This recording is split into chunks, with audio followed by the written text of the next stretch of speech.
What's up, everyone? We're back for the Red Couch Talks, right? Yeah, Red Couch Talks. Yeah. All right, so today the topic of discussion is accountability and motivation.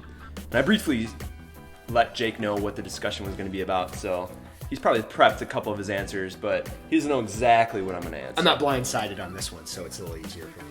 All right, Jake, so first of all, accountability, important topic. Sure. So how do you hold yourself accountable personally for some of the goals you're trying to reach in your life? That's a good one, because I'm always focusing on my clients. So, yeah, for myself, I would have to say there are a couple of things I use to keep myself accountable. In fitness, my videos are one way that I do it. My clients can see me doing the workouts. They know that that's something that's coming towards their schedule at some point. And when I post it right away, that if I don't post it, I guess I should say, people are going to wonder where that video is at. So that's one way. Another one is get a partner. You and I have done things together, and when you have somebody you have to answer to, it's that much better. It's that much more credible of a goal, because it's a lot easier for me to say, it's cold outside, I really don't want to get out there and grind it out. Or if you don't want to go to the gym or whatever the case is. But when I know that you're going to question me of whether or not I did a workout, or you're going to be there to do it with me, it's that much harder to say I don't want to do it. So my suggestion is get a workout partner. That's one thing that really works for me. I definitely agree with that. And to build off that, and I know I've said it in the past, Jake is definitely the hardest worker I know. So that helps drive me to work harder. And then in turn, I'm working harder. He sees that, and I think you build off that, then you're working harder, and vice versa. And we just keep that snowball effect going. And that way we're both reaching toward our goals quicker than we would be if, say, we didn't have anyone to hold each other accountable. Sure. So it's actually cool to hear you say that, because he does a lot of work with me. So for him to say that, it's like, I also know how much effort he puts into things. So you find somebody who has that similar effort. You can't find somebody who's dragging their feet, because they will slow you down. And I think that's why we have a good camaraderie to reach our goals, and that's what you have to find. And also just on a broader spectrum. So now we'll talk broader spectrum. So I think another effective method is visualization. So visualizing where you want to be, kind of the end result, and then that's going to help you transform your moves and what you do in daily life to ultimately reach those goals and dreams and aspirations that you have. Yeah. So visualization, that's a good one. I'm a big fan of what you believe yourself to be as opposed to what truly exists.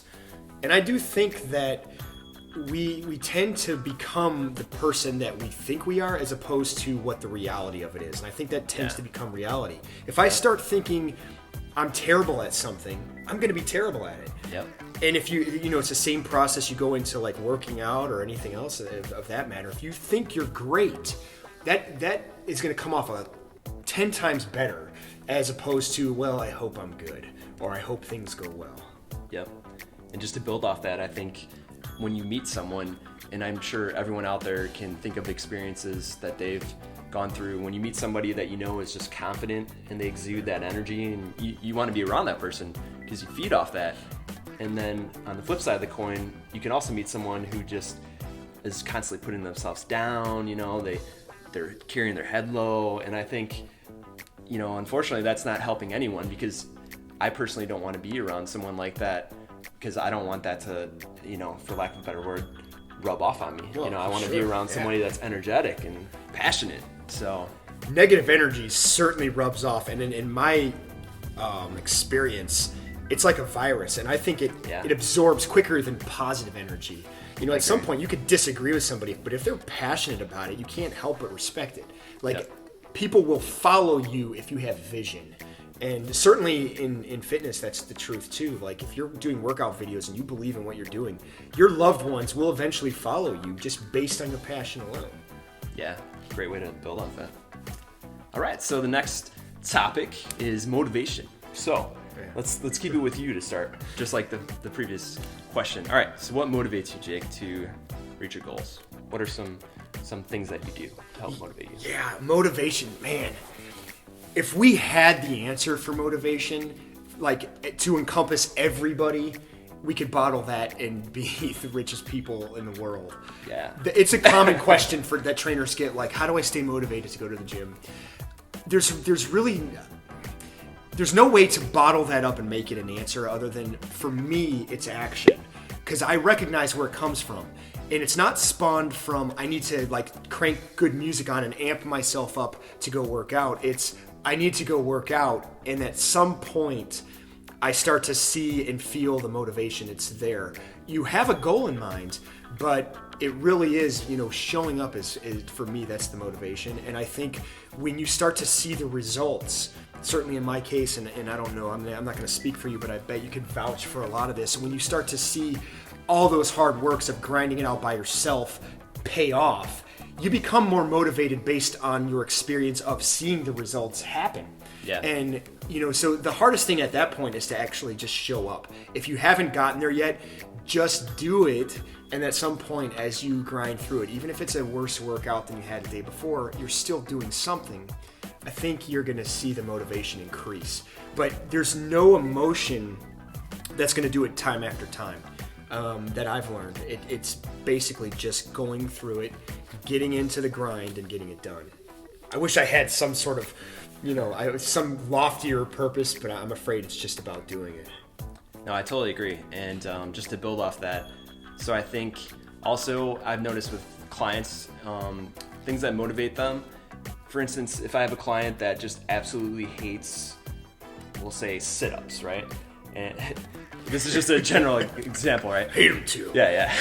So they hate sit-ups. They can't stand them. So I'm actually going to find another way to work their core, right? Maybe I'm going to have them run in place and do high knees, or just kind of maybe do some tubing stuff, some tube rotations, but just find something that they don't absolutely hate. So then that way it's going to help them reach that goal, and it's not what they absolutely can't stand. Because I've found, for instance, or running, if I tell clients like, hey, you should run every other day or something like that. Yeah. Some people just completely hate it. They're not going to do it. So I think just giving them different options, something that maybe they will enjoy a little more, or maybe biking, or maybe take the stairs when you're at work. Just something that doesn't seem like a total chore and task, I think is going to help them ultimately be more motivated to reach their fitness goals. It's funny you mentioned core too, because sit-ups are like the first thing people think about.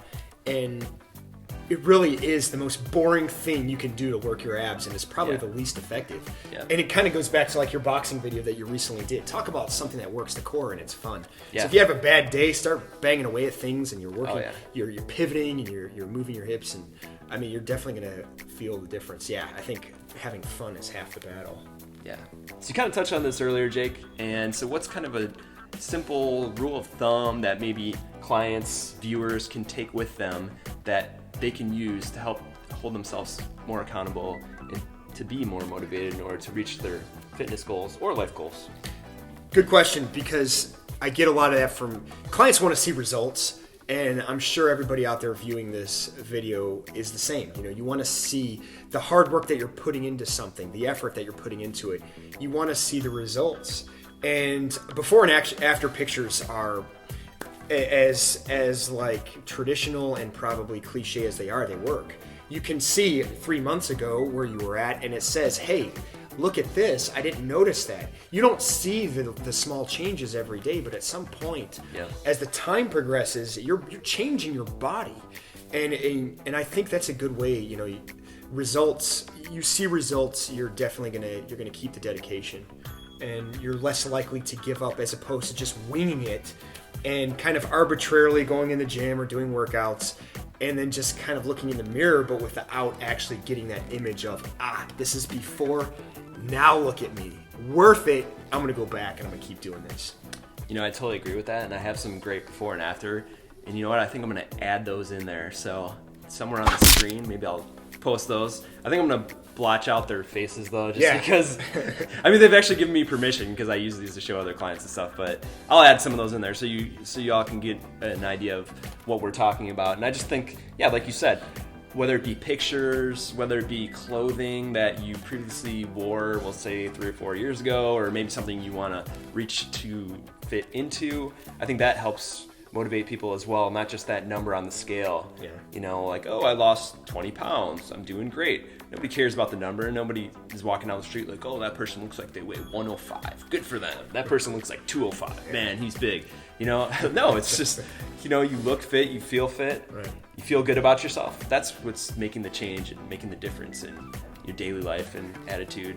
So We both looked over there because there's a loud noise. It's like, I don't know what that was. It's Chirac over here. All right. All right. Well, this was a good discussion. They probably don't Jake. know what Chirac means. You might want to leave. Yeah, I know. What Chirac is. Chirac. I think there's actually a documentary that's coming out on Yeah. that if it didn't already come out. We love our town, though. Yeah. So, well, thanks. That was a good discussion, and look forward to having more Red Couch talks with you in the future. Yeah, man. I love these. Yeah.